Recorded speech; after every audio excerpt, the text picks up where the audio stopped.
The courtroom fell into a cold, tense silence. All eyes turned to the judge's bench, where Judge Ronald Baxter sat in his tall leather chair, chin raised, smirk twisting across his face. His gavel slammed onto the wooden block with a loud crack, cutting off the soft whispers in the crowd. "Miss Lawson," he said with slow mockery, dragging her name like it was dirt on his tongue. "Since you insist on representing yourself, I hope you're ready for a good laugh. This court will now hear your opening arguments, if you can manage to speak up." The crowd chuckled. Even the opposing lawyer smirked as he straightened his expensive blue tie. But the woman standing at the center of the room didn't flinch. Her name was Tessa Lawson. She wore a simple gray suit, shoes that had clearly seen better days, and thick glasses that slightly slid down her nose. She looked like a substitute teacher who'd been called in last minute. Quiet, harmless, barely noticeable. But when she stepped forward, there was something in her eyes. A sharpness, a storm waiting to speak. She cleared her throat, looked directly at Judge Baxter, and in a voice soft but steady, said, "Your Honor, I only need 15 minutes. But if I speak for 5, you might ask for the rest." The courtroom shifted. That didn't sound like a joke. It didn't sound like a plea. It sounded like a promise. Baxter leaned forward slightly, his amusement cracking. "Well, Miss Lawson," he said, tapping his pen. "Let's see what makes you think you're smarter than every lawyer in this room." Tessa turned slowly to face the courtroom. She held no notes. She pointed to the large projection screen to her left, which no one had noticed she had set up quietly before the judge entered. With a small remote in her hand, she clicked. A video began to play. Gasps filled the room. On the screen was a hidden camera recording, grainy, but clear enough, showing a conversation between the opposing lawyer and Judge Baxter, laughing, discussing her case, and worse, using her name like a joke. Even worse, they casually talked about how they'd teach her a lesson for wasting the court's time. They even bet money on how fast they could shut her down in front of the whole courtroom. Judge Baxter's jaw clenched. The opposing lawyer's face went pale. The courtroom, a second ago filled with amusement, now sat frozen in shock. Tessa turned around and looked at the judge again. "I only wanted justice," she said, her voice still calm. "Not revenge. But this was never about fairness." Before the judge could speak, a voice in the back shouted, "That's a federal crime." Reporters bolted for the door. Phones were up. Security officers moved forward. And then, Baxter stood up and shouted, "Court is adjourned." But before he could slam the gavel, a federal agent stepped through the back doors. Badge raised. Gun visible. "Judge Ronald Baxter," the agent called out. "You are under federal investigation. Please step down from the bench immediately." That was the moment. The one nobody in the room would forget. Tessa didn't move. She didn't cheer. She just stood there, quiet, calm, as the man who tried to humiliate her was escorted from his own courtroom. And just when it looked like justice had won, the agent turned to her and said, "Miss Lawson, we need to talk about how you got this footage." Tessa blinked, startled. "What?" The agent stepped forward, frowning. "This kind of evidence doesn't just fall into your hands. Who helped you? And why didn't you come to us first?" The air shifted again, because now, the quiet woman wasn't just brilliant. She was suspicious, and the courtroom wasn't sure if they had just witnessed a hero, or something much more dangerous. Tessa's mouth went dry. The courtroom, moments ago a battlefield she had clearly conquered, was now staring at her with new eyes, uncertain eyes. Even the reporters, who had just captured her moment of glory, now held their cameras steady like vultures circling a fresh story. The federal agent moved closer. "Miss Lawson," he said again, this time more cautiously. "That video wasn't public. Not even court staff had access. So tell me, where did it come from?" Tessa opened her mouth, but hesitated. Because the truth wasn't something you could toss around casually in a courtroom like that. Not when it involved people who were still in danger. She glanced toward the back of the courtroom, just for a second. The agent noticed. He turned his head, but saw nothing but an empty bench. "Miss Lawson," he pressed, now firmer. Tessa straightened her shoulders. "I got it from someone who wanted justice just as much as I did," she said. "Someone who couldn't afford to be seen. That's all I can say." The agent didn't look satisfied. "I may need to bring you in for questioning." Before she could answer, a voice boomed from the bench beside the court reporter. "I strongly advise against that," came a firm voice. It was Judge Susan Myers, the only other judge in the building known for her integrity. She had slipped into the courtroom during the chaos and had been silently observing from the side. Everyone turned. She walked to the front, her black robe flowing behind her. Miss Lawson has just exposed a federal offense in open court, under oath, with clear video evidence, she said, facing the agent. She deserves protection, not suspicion. The agent hesitated, glanced back at his colleague at the door, then finally gave a stiff nod. For now, he said, but we'll still need a full report. Then, he turned and left, the courtroom doors swinging shut behind him. Tessa let out the breath she didn't realize she was holding. But as the tension eased slightly and murmurs spread across the room, one question remained on everyone's mind. Who gave her that footage? And why did they trust her? 2 months earlier, Tessa Lawson stood outside the courthouse steps holding a plastic file folder, her hands trembling. Inside was the eviction notice her landlord had filed against her after years of peaceful tenancy. Her mother had recently passed, and Tessa had been left alone to care for her younger sister, Ava, who had disabilities and needed round-the-clock care. They were behind on rent, but the landlord had refused to give them time. Tessa had begged for mercy. She got a court summons. Now, with no money for a lawyer, she was expected to defend herself. As she stepped through the courthouse doors, people brushed past her, confident and loud. Lawyers in suits. Plaintiffs with legal teams. People who didn't look scared to walk through these halls. She swallowed hard and made her way to the court clerk's desk. That's when she met Iris, an older woman with short silver hair and a kind smile. Iris was the courthouse clerk who handled public inquiries. When she saw Tessa struggling to find the right forms, she stepped out from behind her desk and gently took her elbow. First time, Iris asked, eyes warm. Tessa nodded. Breathe, Iris said. You're not alone.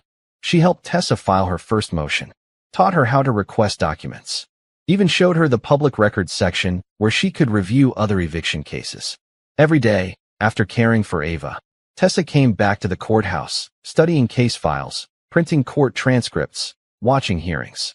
And something strange began to happen. She started to understand it. The system, the patterns, the lies people told under oath, and how they slipped through the cracks. And she began noticing something else too.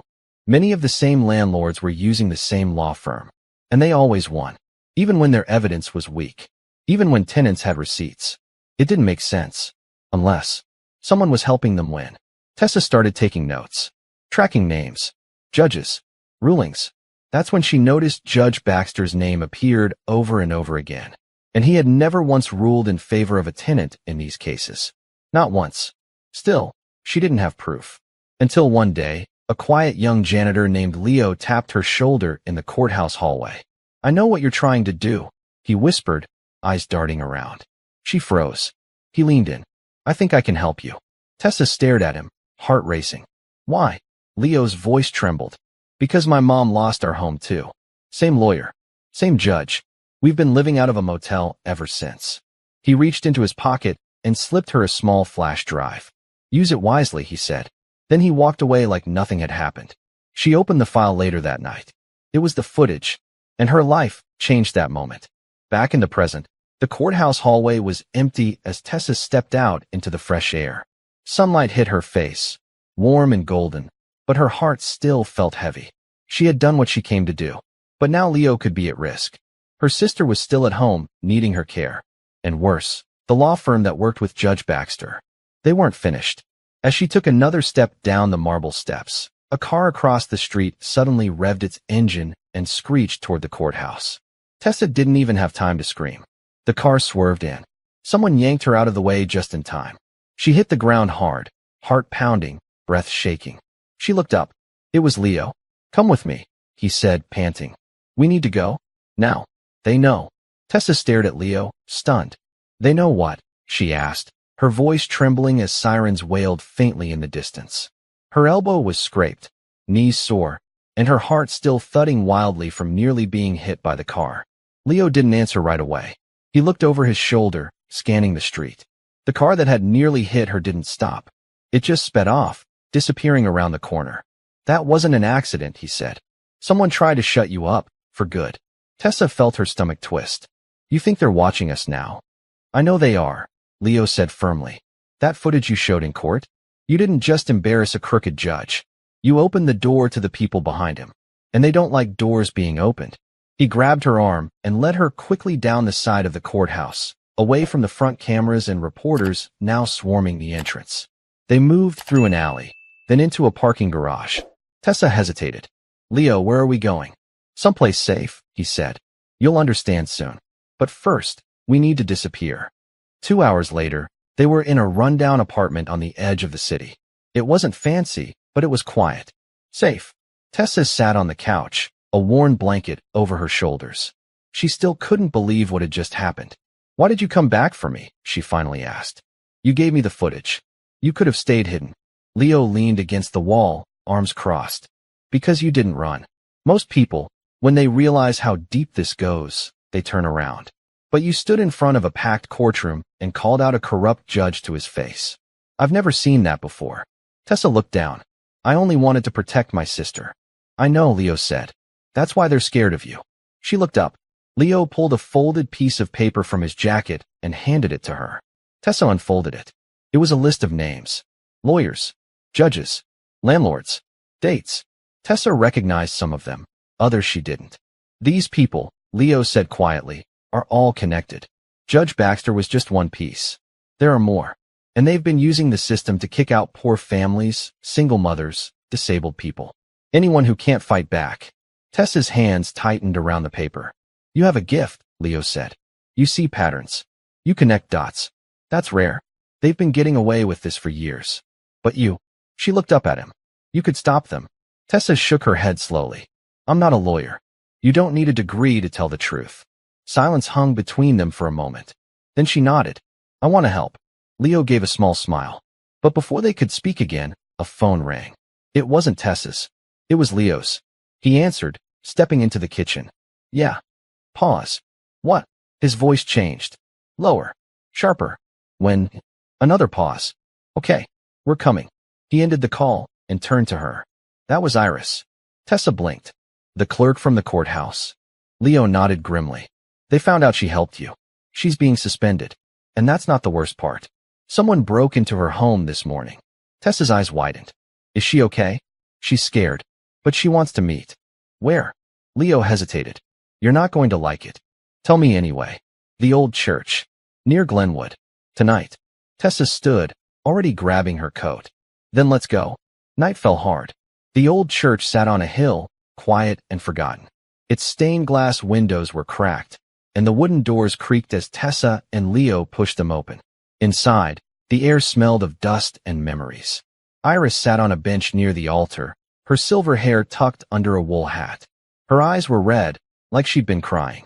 I'm sorry, she whispered when she saw Tessa. I didn't mean for this to happen. You didn't do anything wrong, Tessa said gently, sitting beside her. You helped someone who needed help. Iris gave a bitter laugh. They don't see it that way. I came home, and everything was gone. My files. My computer. Even pictures of my late husband. They're trying to erase me. Leo paced nearby, scanning the windows. We'll fix this, Tessa promised. You're not alone. Iris reached into her coat and pulled out a flash drive. This has more. Records. Cases. Audio. I was scared to show it to anyone. But after what you did in court, I believe in you. Tessa took it with trembling fingers. Thank you. Suddenly, a crash echoed outside. Leo froze. Get down. He lunged forward and pulled Tessa and Iris to the ground just as a brick smashed through the stained glass window above them, scattering shards like falling stars. Then came the footsteps. Someone was outside. Maybe more than one. They weren't here to talk. They were here to silence. Leo reached into his coat and pulled out a flashlight. We're not staying here, he whispered.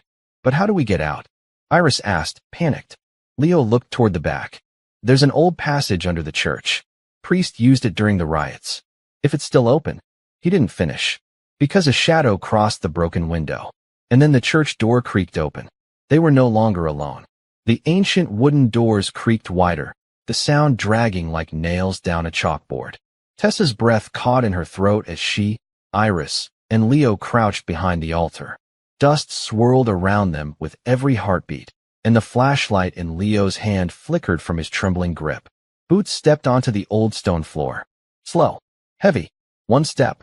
Then another. Whoever it was They weren't in a hurry. Move, Leo whispered. He motioned toward the side corridor, the one that led to the underground passage he hoped still existed. Quiet. Tessa clutched the flash drive tightly in one hand and slipped her other under Iris's arm to help her move. The older woman was shaking, but her will to survive was stronger than fear. They crept along the side of the church, behind broken pews and crumbling stone columns, the shadows cloaking their steps.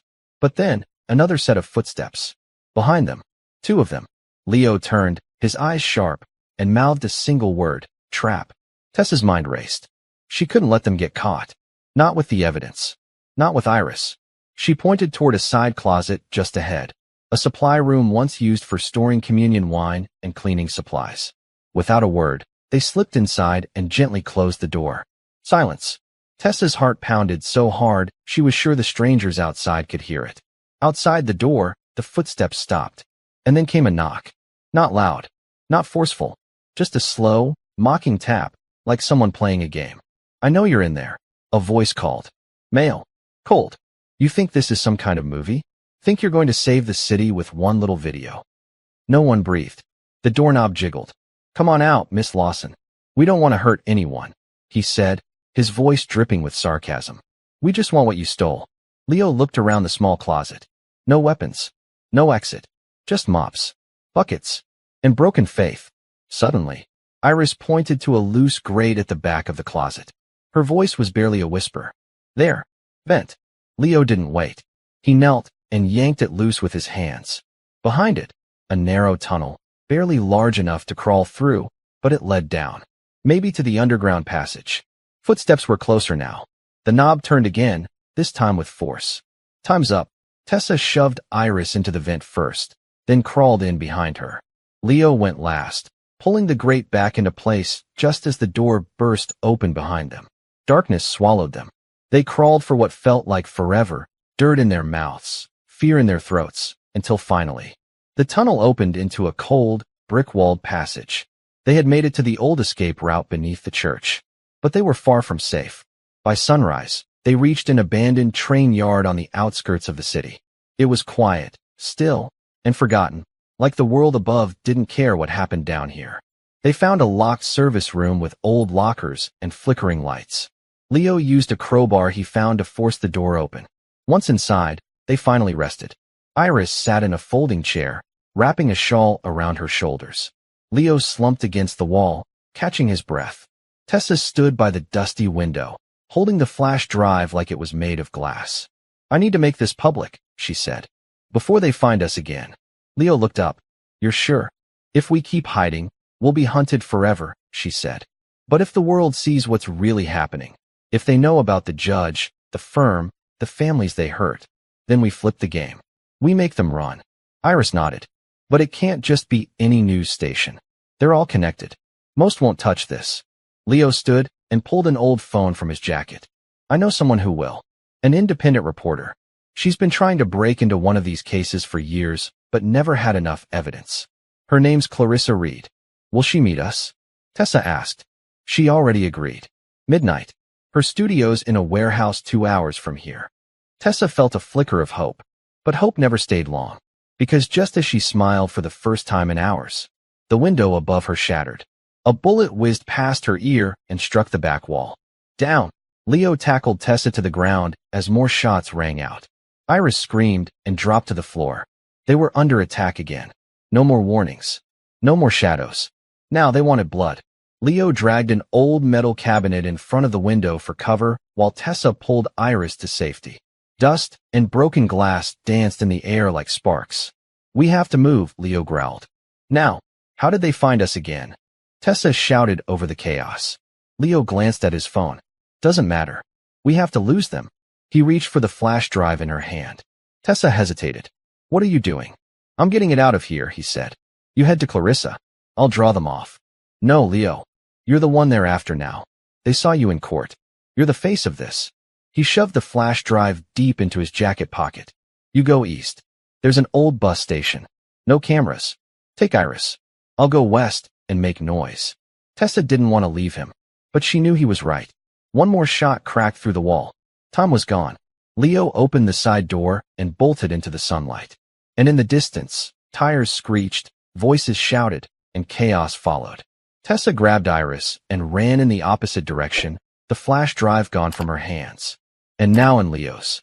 She didn't know if she would see him again, but she knew one thing. The truth was still alive, and she was going to make sure the world saw it. The bus station smelled of engine oil, burnt coffee, and desperation. Tessa and Iris stood near the edge of the building, hidden behind a cracked pillar, watching as tired travelers hauled suitcases and bus drivers smoked silently beneath flickering fluorescent lights. The city's noise felt distant here, like it couldn't quite reach them, but the fear clung to Tessa's back like a wet shirt. Leo was gone, and he had the flash drive. He'll be okay, Iris whispered, squeezing Tessa's hand. That boy's smart. And brave. Tessa nodded, but her heart ached. I should have gone with him. No, Iris said firmly. He was right. They saw your face in court. You're their target now. He knew the best way to protect you was to leave. Tessa blinked back, the sting in her eyes. There was no time to cry. Not yet. She reached into her coat and pulled out a torn map Leo had stuffed into her pocket before he ran. On it, he had circled an address near the edge of the industrial district, a warehouse with the name C. Reed, Truth Unfiltered. That was where Clarissa was. That was where the truth needed to go. But first, they had to make it across the city without being seen. Tessa looked around the station, her brain ticking. One security guard, 2 cameras near the ticket windows. No cameras by the back exit. A city bus scheduled to leave in 10 minutes headed east. I have an idea, she whispered. Tessa approached the ticket booth with Iris in tow, keeping her head low beneath a wide hoodie. When it was her turn, she slipped 2 worn $5 bills through the opening. 2 for Maple Street, she said. The clerk, a grumpy man with a grease-stained shirt, didn't look up. He handed her 2 tickets and pointed to gate 3. Tessa nodded and walked in that direction. But that wasn't the bus she planned to board. Once they were behind the benches near gate 3, she grabbed Iris's hand and whispered, "Now." They ducked between 2 waiting buses, skirted around the metal barrier, and slipped through the emergency exit toward the far side of the station where a yellow shuttle van was idling, unattended. The driver was chatting on the phone by the corner. Tessa opened the back door, helped Iris in, and climbed in behind her. She didn't steal the van. She only hid.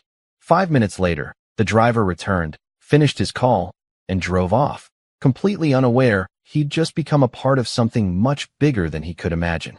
2 hours later, the van slowed near the edge of the industrial district.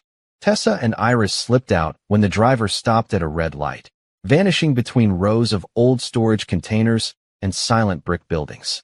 The city looked different here, older, forgotten, like it held secrets in its shadows. Finally, they reached the warehouse. It looked exactly how she imagined an underground journalist's base would look: spray-painted walls, barred windows, and a satellite dish bolted to the roof. Tessa knocked 3 times on the steel door. Nothing. She knocked again. A camera above the door whirred to life. Then a buzz. The door clicked open. Inside, a woman with long black braids and sharp eyes met her at the threshold. "You're Tessa Lawson," she said. "I saw what you did in that courtroom." Tessa exhaled. "Clarissa Reed?" The woman nodded. "Come in. We don't have much time." The warehouse interior was cluttered but alive. Computer monitors stacked on metal shelves, files and notebooks spilling across a large table, and the smell of strong coffee drifting from a corner. Clarissa guided them to a couch near a heater and handed Iris a warm drink before turning to Tessa. "Leo messaged me," she said. "He sent the footage.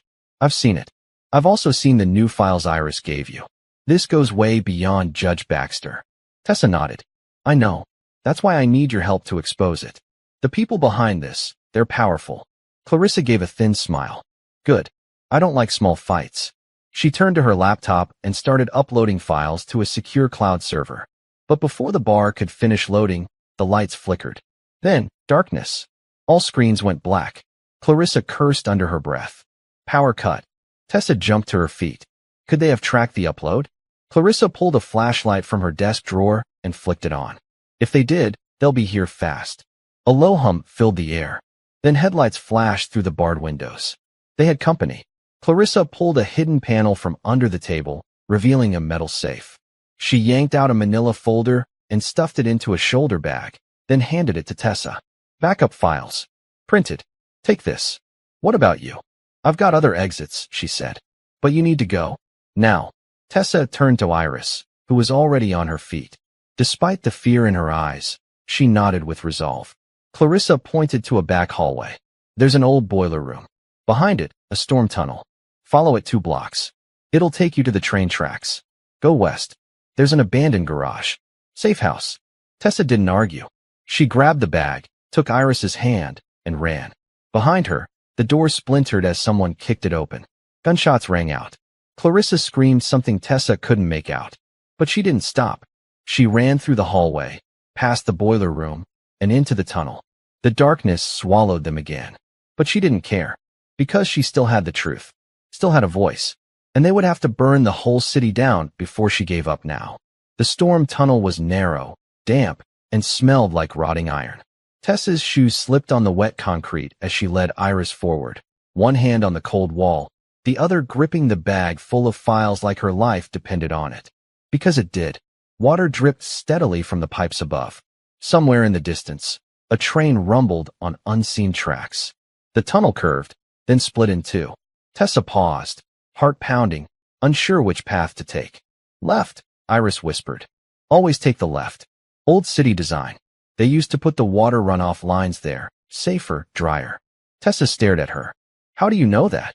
I was married to an architect, Iris replied, her breath shaky. And we used to argue about drainage tunnels. Tessa gave a tired laugh. Even in danger, Iris's calm presence made her feel like everything might still be okay. They followed the left path, winding deeper into the dark. 10 minutes passed. Then 20. At last, a sliver of light appeared ahead, the faint gray hue of dawn leaking through a rusted grate. They pushed through. Outside, the world was quiet. They emerged beneath an overpass, with broken glass and overgrown weeds carpeting the ground. Not far off, train tracks stretched like veins across the city's edge. In the distance, they saw it, a small, crumbling auto garage with boarded windows and a faded sign. Foster's Auto, EST 1972. Tessa checked the map again. This is the place. They moved fast, eyes scanning every rooftop, every street corner. When they reached the garage door, Tessa knocked 3 times, paused, then knocked twice. The sequence Clarissa had told her. The door opened a crack. A man with a prosthetic arm and a rifle slung across his back looked them over. You brought heat, he muttered. You'd better be worth it. Tessa nodded. I brought proof. He swung the door open. Inside, the garage had been transformed into a safe house. Generators hummed softly in the back. Old cars and tires had been pushed aside to make room for cots, shelves of food, and a communications setup made of scavenged laptops and hand radios. The man's name was Boone, a former whistleblower who had exposed a corrupt police unit 10 years ago and vanished from public life ever since. Now, he helped protect people like Tessa, those too dangerous to be allowed in the open and too valuable to be ignored. You can stay here for now, Boone said, handing Tessa a blanket. Clarissa's alive. She messaged me. She made it out. Tessa felt a wave of relief crash over her. Did she upload the files? Boone shook his head. Power was cut before she could finish. But with what you brought, he glanced at the bag. We still have a chance. Iris lay down on one of the cots, too exhausted to speak. Tessa sat across from Boone at a makeshift table, spreading out the contents of the manila folder. There were court transcripts, email printouts, and a list. At the top of the list, Donovan Keller, ESQ, managing partner, Keller and Reeves Law. I've seen that name before, Tessa said. He was the attorney representing my landlord. He's connected to Judge Baxter. Boone leaned in. He's more than connected. Keller's the spider. Everything runs through his web. He supplies the cases, picks the judges, pays the right cops, buys silence. Tessa flipped the page. There were pictures. One of Keller shaking hands with Judge Baxter. Another of him outside a high-rise building downtown. And the last photo made her stop cold. It was Leo, talking to Keller, smiling. Tessa's heart dropped. No, she whispered. This doesn't make sense. Boone raised an eyebrow. You know the kid? He's the one who gave me the footage, she said. He saved me. Twice. Boone frowned. I hate to say it, but maybe that was all part of it. Maybe they let you win. Maybe they gave you just enough rope to hang yourself. No, Tessa snapped. Leo risked everything to help me. He was scared. He told me about his mom losing their home. Boone leaned back. Then you better hope there's an explanation. Because according to Clarissa, Leo hasn't checked in since last night. His phone's off. No trace. It's like he vanished. Tessa stared at the photo again. Was it recent? Was it real? Her mind raced. Had she been used? Before she could speak, Boone's radio crackled. A voice came through Clarissa's. I've got something. Tessa, if you're listening, I traced an anonymous donation to Keller's firm last week. $750,000. Came from a shell company tied to Baxter's former secretary, and the name linked to the transfer. Pause. Leo Jarrett. The room fell silent. Boone looked at Tessa, and Tessa, she didn't know whether to cry or scream. Her world was tilting. Everything she had fought for might be built on a lie. But then Boone's radio crackled again. Wait, Clarissa's voice said urgently. New ping. Leo's location just went live. He's moving fast, headed toward the courthouse. Tessa, if you're hearing this, you need to get there. Now. Tessa stood instantly. I'm going. Boone grabbed her arm. If this is a trap, then I'll spring it, she said, voice fierce. But I need answers. She turned to Iris. Stay here. I'll be back. And before anyone could stop her, Tessa ran out into the breaking dawn, toward the courthouse where it had all begun, and where something far more dangerous was about to unfold. Tessa ran through the waking city like a shadow chasing the sun. Her feet hit the pavement hard, weaving between morning commuters, past food trucks setting up for breakfast, and joggers tuning out the world with headphones. No one knew that she, the quiet woman in a hoodie, was about to crash the entire system. The courthouse loomed ahead, its tall stone columns glowing golden in the morning light. Tessa slowed as she approached the steps, heart pounding, sweat running down her back despite the cool air. Clarissa's voice still echoed in her mind. Leo Jarrett, headed to the courthouse. Now. But why? To testify? To expose someone? Or to betray her? She couldn't shake the image of that photo. Leo standing beside Donovan Keller, smiling. But that wasn't the Leo she knew, was it? She slipped inside through a side entrance, avoiding security, and took the stairs two at a time up to the main gallery. The courtrooms were still closed, but the halls were busy. Lawyers in suits, janitors with carts, reporters hovering like wasps. Then she saw him, Leo, standing at the end of the hall, near courtroom 2B. Alone. His hands were shoved into his coat pockets, head down, pacing. Tessa's breath caught in her throat. She approached carefully, quietly, each step slow, every nerve alert. Leo, she called.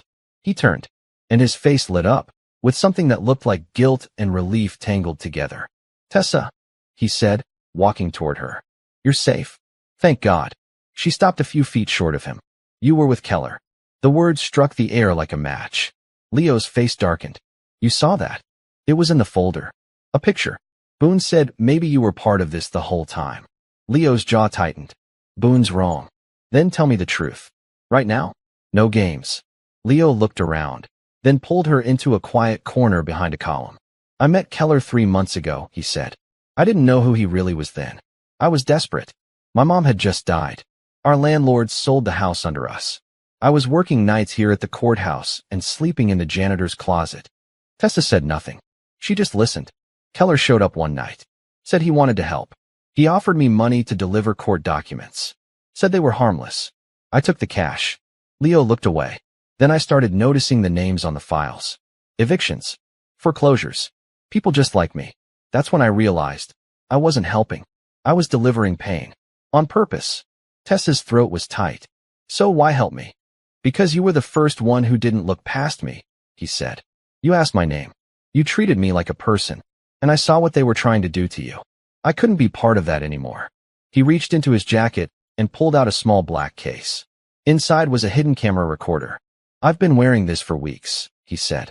Recording conversations. Phone calls. Keller's voice. Baxter's too. Even emails they dictated. It's all on here. Tessa blinked. You were building a case. Leo nodded. Clarissa doesn't know yet. I didn't want to tell anyone until I knew I had enough. But Keller's here today. In the building. He's meeting with another judge. Planning how to bury the whole scandal. Tessa's eyes widened. Then we need to stop him. Right now. Leo held up a keycard. I stole this from his assistant. It'll get us into the private elevator and up to the judicial chambers. But if we go in there, we could be arrested, Tessa finished. Or worse. Leo's voice dropped. Are you sure you want to do this? Tessa didn't hesitate. Yes. Because this wasn't just about her anymore. It was about the families who'd lost their homes. About Iris. About Clarissa. About all the quiet people the system thought they could step on. They moved quickly to the elevator. Leo scanned the keycard, and the metal door slid open. They rode in silence. When the doors opened on the top floor, they stepped into a hallway of thick carpets and polished oak doors. The noise of the lower courthouse faded away. This was where power lived. Leo pointed to a door marked Conference Room A. They approached. Inside, they heard voices. She's got the press wrapped around her finger. We need a statement, something that discredits her. Keller. We should suggest mental instability. Maybe accuse her of falsifying documents. Another voice. Judge Harrington, one of Baxter's closest allies. Tessa's stomach churned. Leo looked at her. She nodded. He raised the camera, then kicked the door open. The two men inside jumped to their feet. Keller's face went pale. Tessa, he spat. You don't belong here. She stepped inside, calm as ever. But I do, she said. Because this whole place belongs to the people. Not you. Leo held up the camera. We have everything. Every word you just said. Every crime you committed. It's all recorded. Judge Harrington stepped back. You'll never prove anything. We already did, Leo cut in. And the files have been uploaded. Try to erase this, and the internet will make you famous for it. Keller lunged forward. You think this changes anything? Do you know who I work with? Who funds me? Tessa didn't move. I don't care, she said. Because the truth is louder than your money. Suddenly, the door behind them burst open. Clarissa Reed stood in the doorway, holding a news camera crew behind her. We're live, she said, eyes blazing. And America is listening. The room exploded. Keller cursed. Judge Harrington stumbled back. And Tessa? She stood tall, steady, the quiet woman who had walked into a rigged courtroom and torn down the walls with her words. But just as Clarissa turned the camera toward Keller, a security guard stepped in, whispered something in her ear. Her face went cold. She turned to Tessa. They just raided Foster's auto garage, she said. Boone's safe, but... Tessa froze. Iris, she whispered. And then she ran. Tessa sprinted down the courthouse steps like fire was at her heels, weaving through stunned reporters and flashing cameras. Her mind was racing, images of Iris's warm smile and trembling hands flashing in front of her like headlights in a storm. Iris. Sweet Iris. She had already lost her home, her job, her peace. Tessa couldn't let her lose her life. Leo chased after her, breathless. Tessa, wait. But she didn't stop. Not until they reached Clarissa's van, parked a few blocks away, already running. Clarissa caught up behind them, gripping the camera and throwing it into the back seat. They hit the garage hard, Clarissa said between breaths. SWAT style. Like they were hunting a terrorist. They took Iris. Boone barely got away through a side tunnel. Tessa's fists clenched. Where did they take her? Clarissa hesitated. Unofficial holding facility. Private security. Not even city-run. These people aren't playing by any rules anymore. Tessa stared straight ahead, jaw set. Then we're breaking the rules too. 30 minutes later, they were parked outside a bleak gray building at the edge of the industrial zone, surrounded by fencing topped with razor wire. It looked like a storage facility, but Clarissa's source said it wasn't. Inside, it held cells. And Tessa knew Iris was in one of them. Leo handed her a headset. We've got eyes on the inside now. Boone sent me a blueprint. He also gave us something else. From the back of the van, Leo pulled out a dusty maintenance uniform and a ring of stolen access keys. Tessa raised an eyebrow. Please don't tell me you stole those from courthouse janitors. I call it creative borrowing, Leo said. Clarissa tossed Tessa a badge. Fake ID. It'll pass a scan, but you'll have 10 minutes before anyone notices you're not on the roster. Tessa grabbed the uniform. Then I only need 8. She dressed fast, heart pounding. Her mind wasn't quiet anymore. It was full of fire. When she stepped out of the van, she didn't look like a quiet woman anymore. She looked like a storm. Inside the facility, the air was dry and metallic. Security cameras tracked her every move, but no one stopped her. The badge scanned green. The keys worked. She walked with confidence, like she belonged. She followed the blueprint Leo uploaded to her earpiece. Left through the utility hallway, past the security command post. then down a flight of stairs that smelled like bleach and broken justice.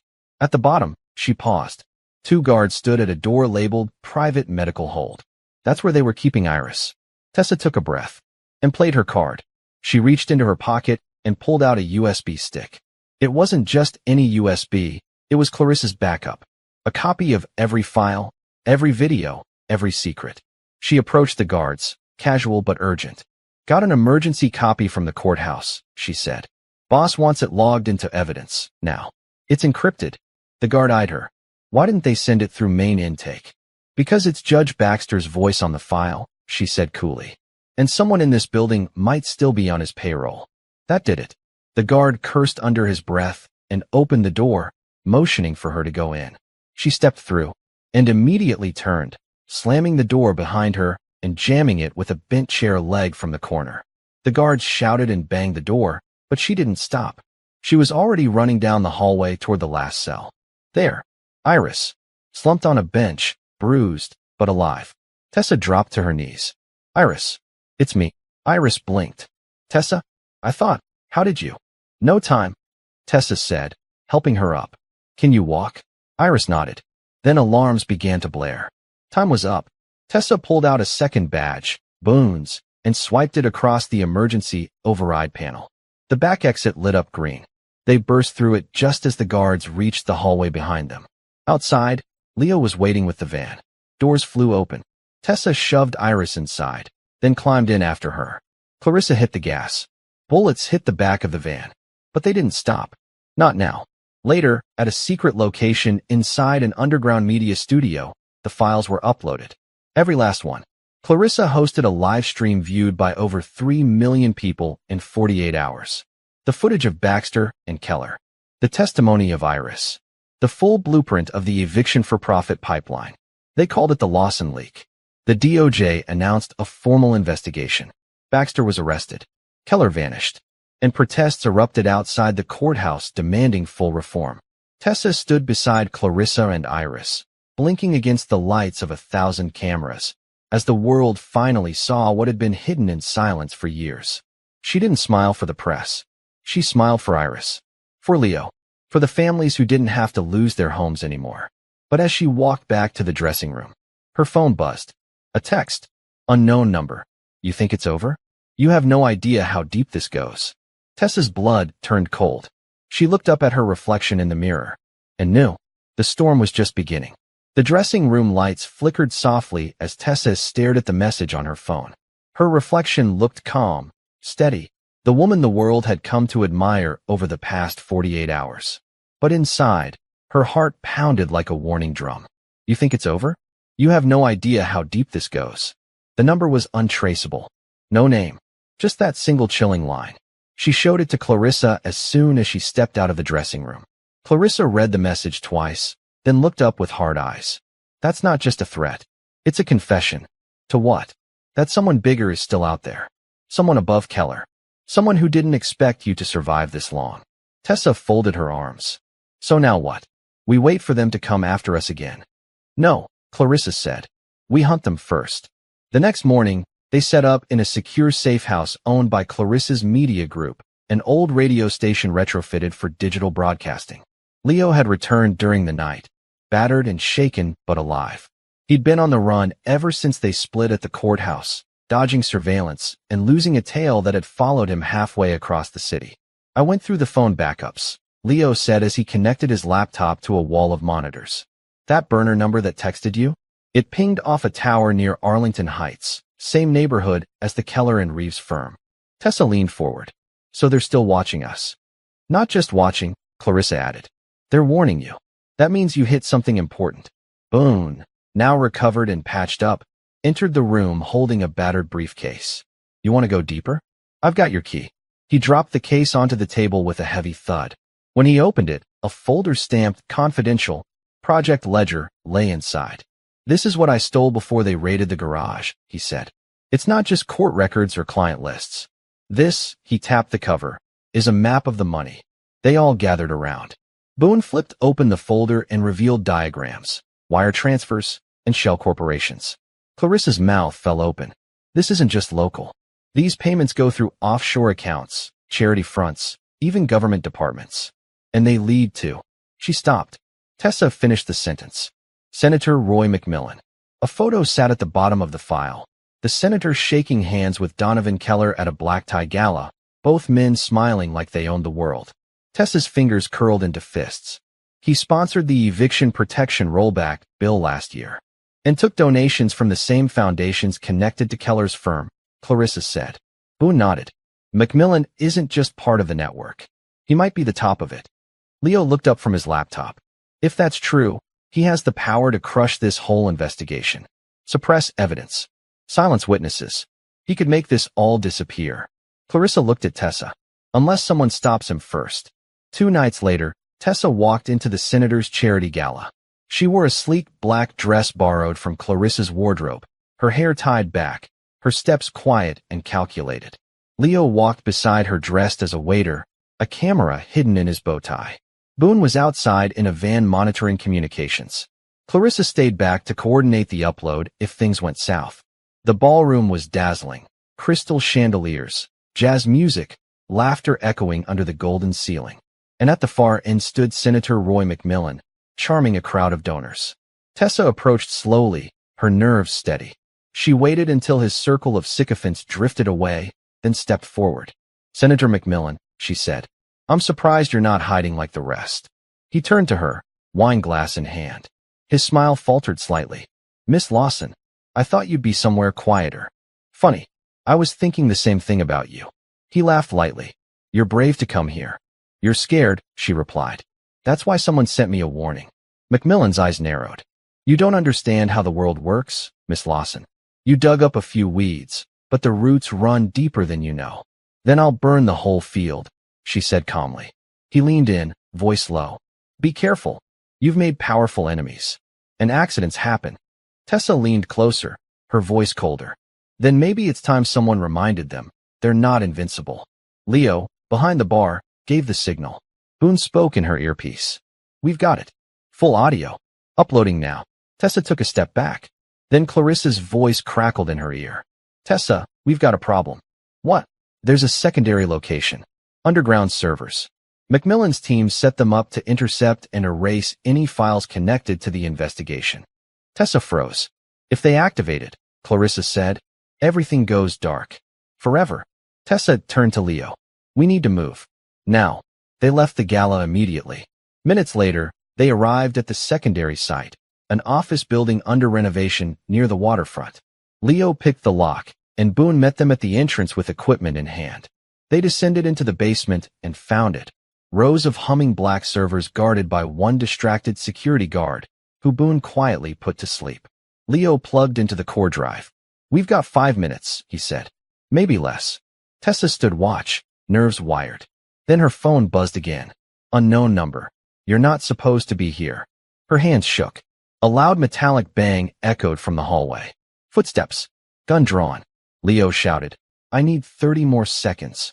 Tessa stepped into the hallway and came face to face with a man in a suit. Not security. Not police. But someone too calm. Too clean.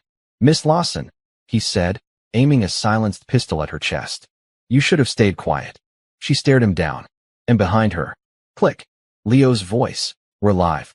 The man froze, because now his image was on every screen. His face, his voice, broadcast across the country. Clarissa's voice filled the airwaves. This is the man sent to kill a civilian to protect a senator's crimes. This is what silence looks like. The man turned to run, but Boone tackled him from behind. Leo pulled the plug, and the files? They were safe, public, permanent. Tessa looked at the servers, at the man pinned on the floor, at Leo, and knew. The system had finally met its match. By morning, the world was on fire. News outlets couldn't keep up. Screens everywhere, phones, TVs, laptops, buzzed with clips of Senator Roy McMillan's secret network, the assassination attempt caught live, and the collapse of one of the most powerful legal syndicates in the country. Headlines screamed. Whistleblower exposes political eviction scheme. Attempted murder caught on livestream. Who's protecting the powerful? Tessa Lawson, from defendant to defender of justice. The footage of the suited man with the gun, pinned beneath Boone's knee, played on repeat. His name? Edward Hawthorne, former military intelligence, now a private contractor tied to black ops and hired security units. He wasn't just hired muscle. He was a cleaner, a man paid to erase messes, like Tessa. And now, he was in federal custody. But Tessa wasn't celebrating. Not yet. She stood at the edge of the rooftop above Clarissa's studio headquarters, looking out over a city that felt like it was breathing again, but heavier. Clarissa joined her, coffee in hand. "You should be proud," she said. Tessa didn't answer immediately. She finally spoke. "We cut off the head. But what if the body grows another?" Clarissa nodded. "It might. But now people are watching. And this time, it won't grow in the dark." Tessa sighed. Leo's still being questioned. Boone's been doxxed online. Iris can't go home. And I still feel like I'm waiting for something worse. Clarissa studied her face, then handed her a folder. "We found something in Hawthorne's safe house." Tessa opened it slowly. It was a photo. A group of men in suits around a long, polished boardroom table. Keller, Macmillan, a few others she didn't recognize. But one man at the end stood out. Tall, bald, wearing no ID badge. His face unfamiliar, but his presence chilling. "There's no name," Clarissa said. "No records.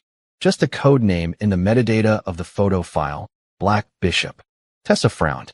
"Chess." Clarissa nodded. "And from what we can tell, this guy, he's the one they all answered to." Tessa closed the folder. A new player. One they hadn't even known existed. Until now. Meanwhile, Leo sat in an FBI interview room. He wasn't in cuffs, but the air was cold and tight. Across from him sat Agent Monroe, the federal officer who had escorted Judge Baxter from the bench days earlier. Monroe tapped a pen on the file in front of him. "You understand that what you did, secret recordings, stolen files, that's dangerous ground." Leo nodded. "But necessary." "Agreed," Monroe said. "Which is why the Department of Justice is offering you a choice." Leo raised an eyebrow. "You work with us. Off the books. We give you protection, resources, and access. But you help us finish this. Dig deeper. Take down the rest of the network." Leo leaned forward slowly. "And if I say no?" Monroe didn't smile. "You go back to being a janitor. And you watch this thing regrow from the sidelines." Leo didn't hesitate. "I'm in." That night, back at the safe house, Tessa and Iris sat together under a single flickering lamp. Iris's bruises had faded, but the lines on her face told of sleepless nights and the trauma of being hunted.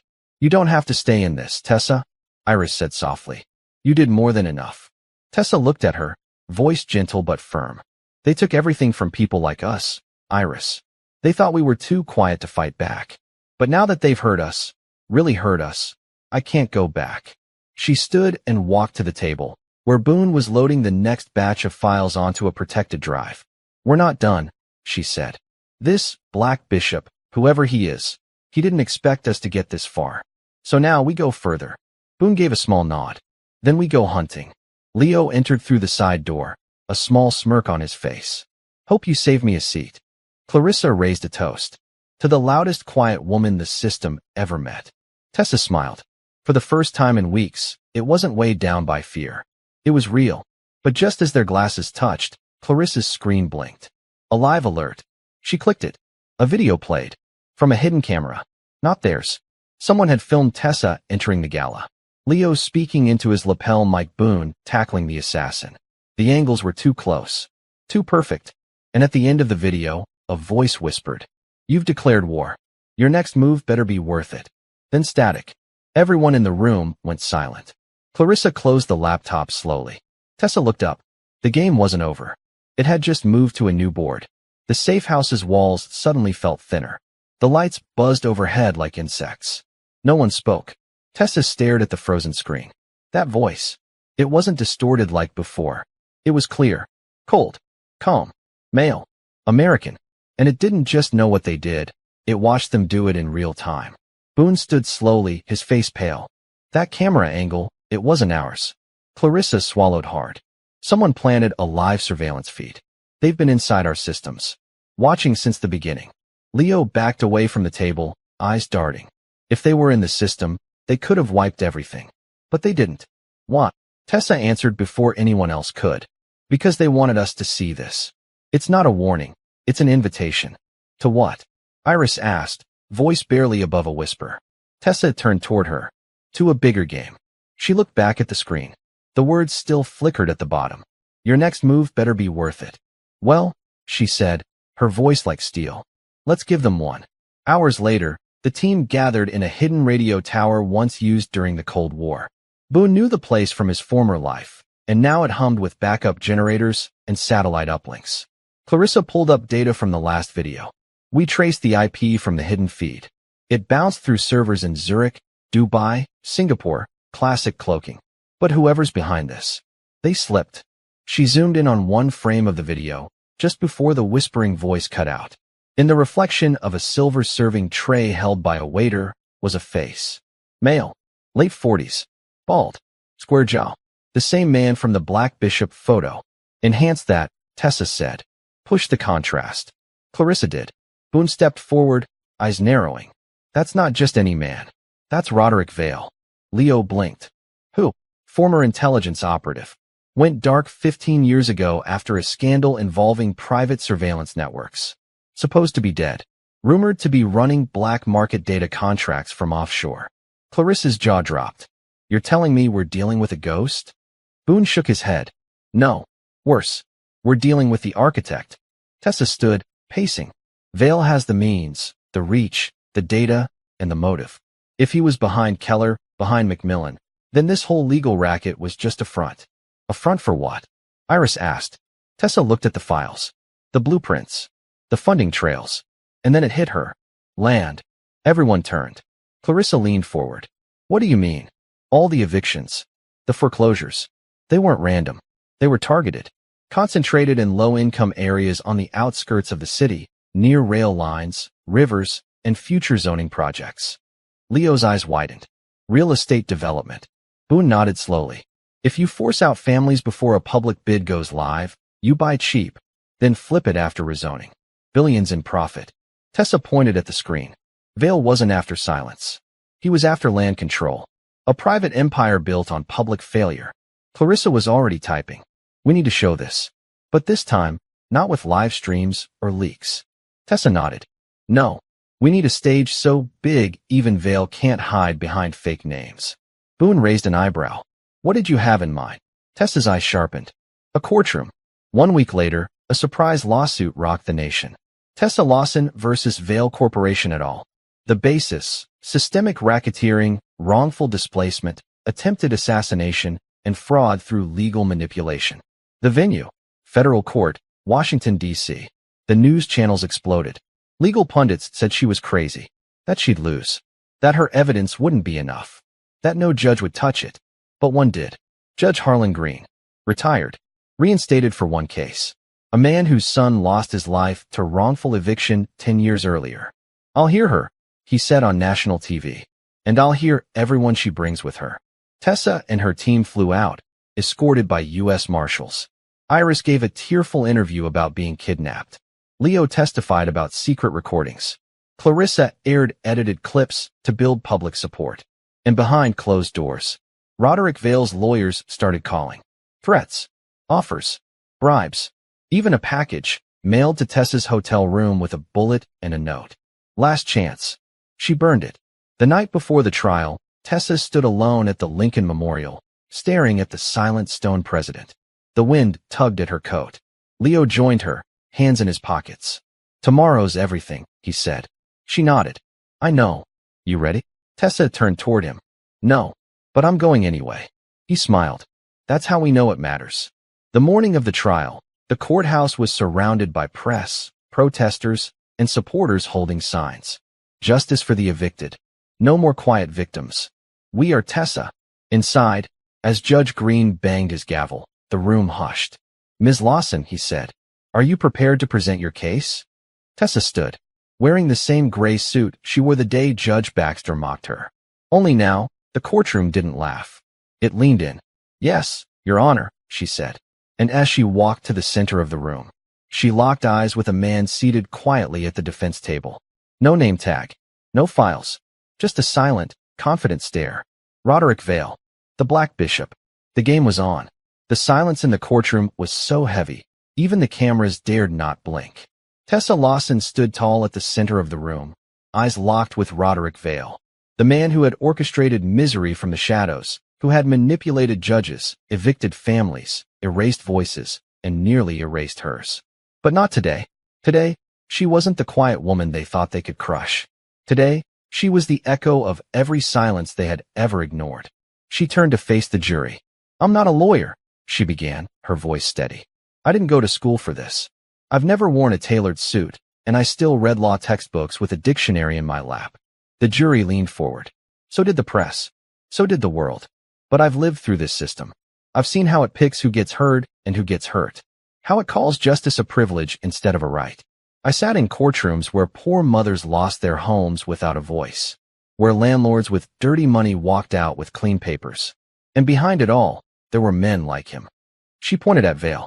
He didn't flinch, didn't blink. "And you want to know the most dangerous part?" she said, scanning the room. "It wasn't the guns. It wasn't the hackers. It wasn't the judges he bought." She paused. "It was the silence. The silence of people who saw wrong and said nothing, who knew and still signed the checks. That's how men like him build empires." She took a breath. "And that's how we tear them down." She turned to the judge. "I have witnesses. I have recordings. I have paper trails, receipts, offshore accounts, shell companies. But what I really have, what no one could silence, is the truth. And today, I'm placing it in this courtroom's hands." The room erupted in hushed murmurs. Judge Green banged his gavel. "Order." Tessa stepped back to her seat. Vale's lead attorney stood. His voice was smooth, well-trained, full of the arrogance of someone who had never lost a fight. He tried to discredit her, called her unstable, accused her of being a media tool, a fraud. But each time, Tessa calmly countered. With truth, with names, with faces, and with people. Leo took the stand. Clarissa, Iris, Boone, even a former federal agent, one of Vale's own ex-operatives, stepped forward, breaking a silence that had haunted him for years. By the fourth day of trial, Vale's lawyers stopped asking questions. They knew. They were losing. On the final day, Judge Green's words echoed across the country. The court finds sufficient evidence of conspiracy, fraud, racketeering, and attempted homicide orchestrated through a network led by the defendant, Mr. Roderick Vale. All assets frozen. Immediate custody granted. And this case shall be used to open further federal inquiries into all named and associated institutions. Vale stood slowly, surrounded by U.S. Marshals. He didn't speak, but he stared at Tessa one last time. Not with hatred, with something closer to disbelief. That a woman he never heard coming had just ended his empire. Outside, the streets roared. Thousands cheered. Not just for her, but for themselves. For the unheard, the unseen, the evicted, the survivors. Tessa stepped out into the sunlight, flanked by her friends. Leo beside her, now a rising voice in justice reform. Iris, smiling gently, finally at peace. Clarissa, a media powerhouse speaking truth louder than ever. Boone, the ghost turned guardian. And Tessa, the woman who changed everything, not by shouting, but by refusing to be ignored. A reporter pushed through the crowd. "Miss Lawson, what's next for you?" Tessa paused, then smiled. "I'm going to law school." Laughter and applause rippled around her. "But first," she added, "I'm going home. There's a girl who still needs dinner on the table." Because through it all, she never forgot why she started. Not for fame, not for headlines, but for her sister, for kindness, for dignity, for the simple, radical belief that one voice, no matter how quiet, can still shake the world. And it did.